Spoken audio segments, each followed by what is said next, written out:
अब अपन लेते हैं कि दर्शन को पढ़ा कैसे जाता है। दर्शन के फिलोसफी के 3 तत्व होते हैं, 3 अलग अलग तरीकों से इसको पढ़ा जाता है। एक जिसको कहा जाता है तत्व मीमांसा। क्या कहा जाता है? तत्व मीमांसा, मेटाफिजिक्स। पहला पार्ट कौन सा आता है? तत्व मीमांसा यानी कि मेटाफिजिक्स। एक इसका जो पक्ष आता है उसे हम कहते हैं ज्ञान मीमांसा। क्या कहते हैं? ज्ञान मीमांसा।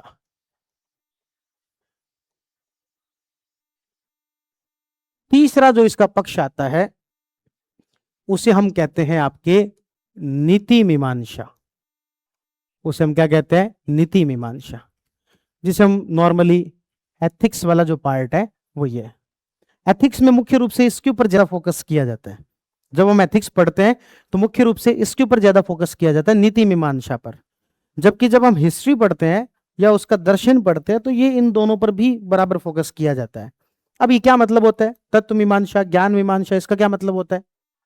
तत्व मीमांसा का मतलब होता है आज के वर्तमान की रियलिटी की कुछ बातें पता की जाती है।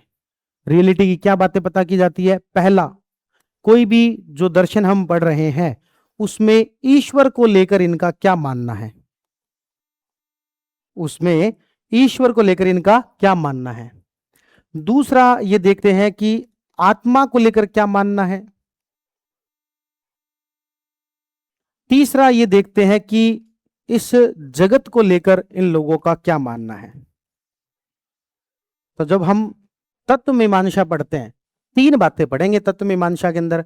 भगवान बुद्ध के अनुसार वर्ल्ड, दुनिया, जगत कैसे बना हुआ है। भगवान बुद्ध के अनुसार आत्मा क्या है। भगवान बुद्ध के ईश्वर को लेकर क्या विचार हैं।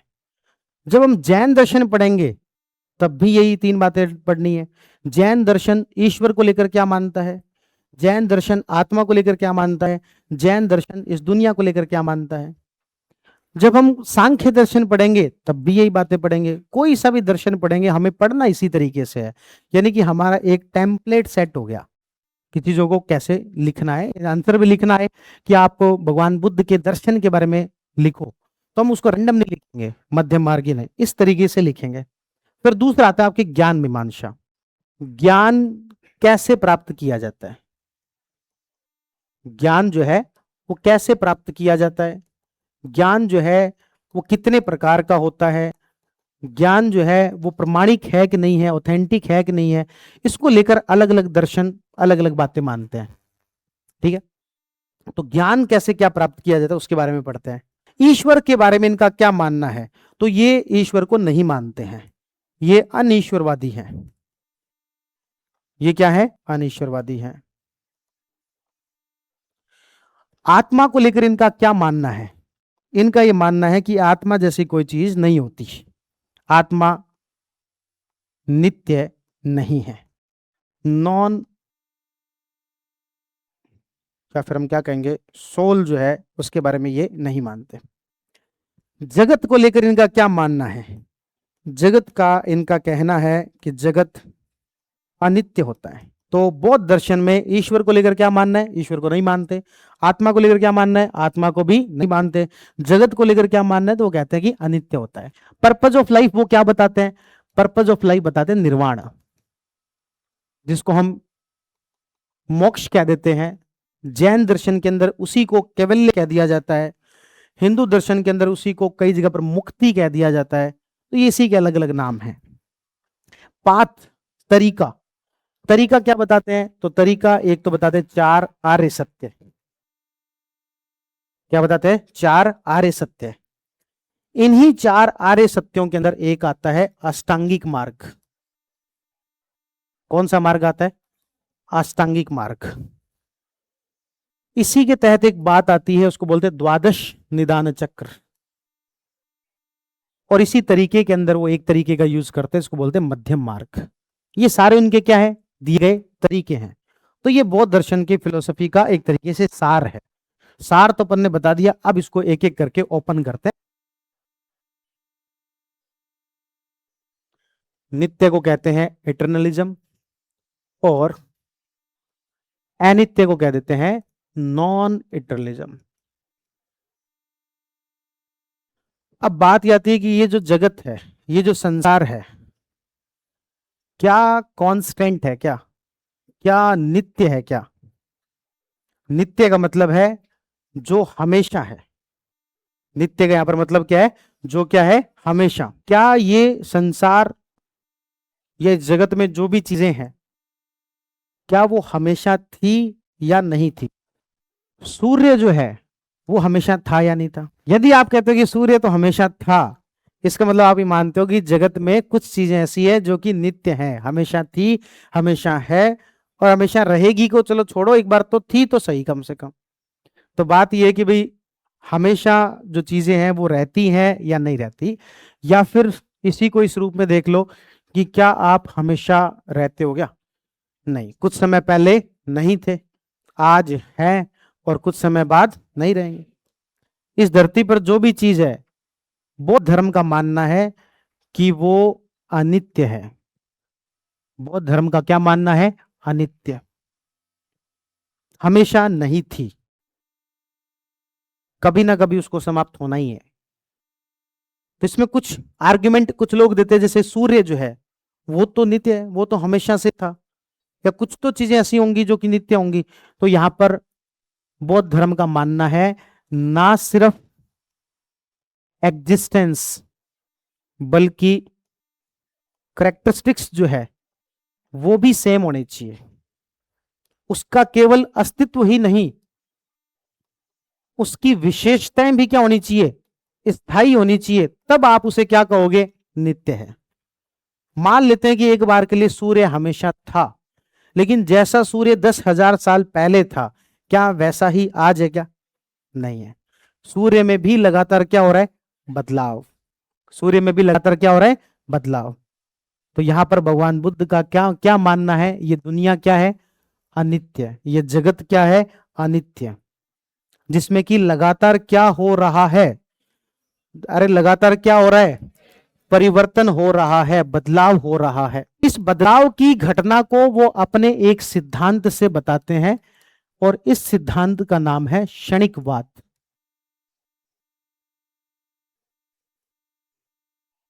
इस सिद्धांत का नाम क्या है? क्षणिकवाद। मोमेंट्रीनेस, कि हर चीज क्या है? क्षणिक है। हर चीज क्या है? क्षणिक है, और उसमें हमेशा क्या होता रहता है? बदलाव होता रहता है। तो भगवान बुद्ध जो वो क्यों बता रहे हैं? भगवान बुद्ध इसलिए बता रहे हैं कि देखो भाई, सब कुछ क्षणिक है। आपने किस चीज का अहंकार पाल रखा है? ये मान सम्मान, ये पैसा, ये रूप, ये धन, ये दौलत, ये सारी की सारी चीजें क्या है? क्षणिक है। हम जो है वो दुखी हैं, क्यों? क्योंकि हमने अनित्य को नित्य मान लिया है। हम दुखी हैं क्यों? क्योंकि हमने अनित्य को नित्य मान लिया है। हमें लग रहा है कि ये हमारे पास हमेशा रहेगा, लेकिन कुछ भी हमेशा तो रहेगा ही नहीं। सब कुछ ही क्या है? अनित्य, नॉन इटरलिज्म। हमने दुख को सुख मान लिया है। भगवान बुद्ध का यह कहना है कि दुख ही दुख है इस धरती पर। भगवान बुद्ध का क्या कहना है? दुख ही दुख है। कुछ लोगों का कहना है कि ऐसे थोड़ी होता है साहब, सुख भी तो है। भगवान बुद्ध कहते हैं देखो, कोई व्यक्ति बूढ़ा होता है, दुखी। कोई व्यक्ति मरता है, दुख होता है। कोई व्यक्ति बीमार है, दुख होता है। कोई व्यक्ति गरीब है, दुख होता है। तो उनको आर्ग्यूमेंट देते हैं कि नहीं, सब सुख भी तो है, इतने सारे सुख भी तो है। सुख तो और बड़ा दुख है। दुख तो साफ साफ दिख रहा है, सुख में छिपा हुआ दुख दिख नहीं रहा। सुख में छिपा हुआ दुख दिख नहीं रहा। भगवान बुद्ध कहते हैं कि किसी सुख को प्राप्त करने के लिए, एग्जाम्पल के तौर पर कोई आरएस बनने के लिए, सुख को प्राप्त करने के लिए आप कर रहे हो, पहले तो हासिल करने के लिए आपने क्या क्या नहीं किया। रात भर जागे, पढ़ाई की, 2-2 साल से अपन लगे हुए हैं। हासिल करने के लिए क्या नहीं किया? हासिल हो गया तो फिर उसमें दूसरों से तुलना कि उसको तो आरएस मिल गया, अपन आरपीएस पे रह गए, ये दुख। चलो दोनों ही आरएस बन गए, पर उसको तो अच्छी जगह पोस्टिंग मिल गई, मुझे अच्छी जगह पोस्टिंग नहीं मिली। उसके बावजूद उसको बनाए रखना, आरएस बने रहे, किसी मंत्री के साथ लड़ाई नहीं करनी है, ये दुख। बनाए भी रख लिया तो जब 60 साल की उम्र में रिटायर होंगे, उस समय में जो दुख होगा कि अब कल तक मेरे पास सब कुछ था, लोग मुझे सलाम ठोक रहे थे, आज कोई पूछ ही नहीं रहा, वो दुख। तो जिसको आप सुख मान रहे हो वो तो दुखों की एक एक्सटेंडेड श्रृंखला है, वो तो उल्टा ज्यादा दुख है, ऐसा भगवान बुद्ध कह रहे भी, मैं नहीं कह रहा। तो इसका मतलब ये नहीं कि आप कहीं तैयारी छोड़ दो। एक दार्शनिक हुआ, उसने कहा सबसे सुखी व्यक्ति वो है जिसका जन्म ही ना हुआ हो, और दूसरा सबसे सुखी व्यक्ति वो है जो जितना जल्दी संभव हो जाए उतनी जल्दी चला जाए। वो कह रहे हो कि जिसको तुम दुख मान रहे हो वो भी एक सुख है। भाई ज्यादा पी ली, गिर गए, आप इसे दुख मान रहे हो, उठ के दोबारा शुरू कर दो, ये सुख है। तो चारवाक दर्शन इसके जस्ट अपोजिट है।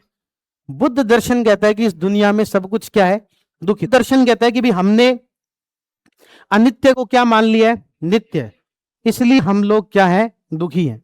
तो यहां पर भगवान बुद्ध क्या कहते हैं, सब कुछ क्या है, अनित्य।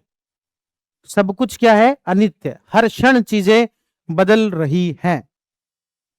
इसी को वो ये कहते हैं क्षणिकवाद। इससे समझाते हैं क्षणिकवाद से। क्षणिकवाद से कैसे समझाते हैं कि कोई पहले एक बीज था, वही बीज बदलते बदलते क्या बन गया, पेड़ बन गया। और कब बदला ये, हर क्षण। ये बदलाव हुआ कब, हर क्षण हुआ, है ना। इसका एक एग्जाम्पल ये दिया जाता है भगवान बुद्ध के द्वारा कि मान लो कि एक घर में किसी बच्चे का जन्म हुआ, आप वहां 4-5 महीने रहते थे, आपने बच्चे को खूब मतलब उसके साथ खेला, है ना, और उसके बाद में आप किसी दूसरी जगह पर चले गए। 20-1 साल बाद आप अपने शहर में वापस आते हो और गेट खटखटाते हो, बच्चा गेट खोलता है, तो आप कहते हो कि भाई अरे तो इतना बड़ा हो गया। तो वो कहता है हाँ भाई हो गए, उसको पता ही नहीं कि कौन अंकल। तो आप कहीं सोचो कि ये बड़ा कब हुआ, क्या आज हुआ, या पिछले 1 साल में हुआ, या पिछले 5 साल में हुआ, या कोई एक दिन में हो गया, या 1 घंटे में, या कोई 1 मिनट में, या हर क्षण। इसमें बदलाव कब हो रहा था, हर क्षण बदलाव हो रहा था, हर सेकंड ये क्या हो रहा था, बदल रहा था।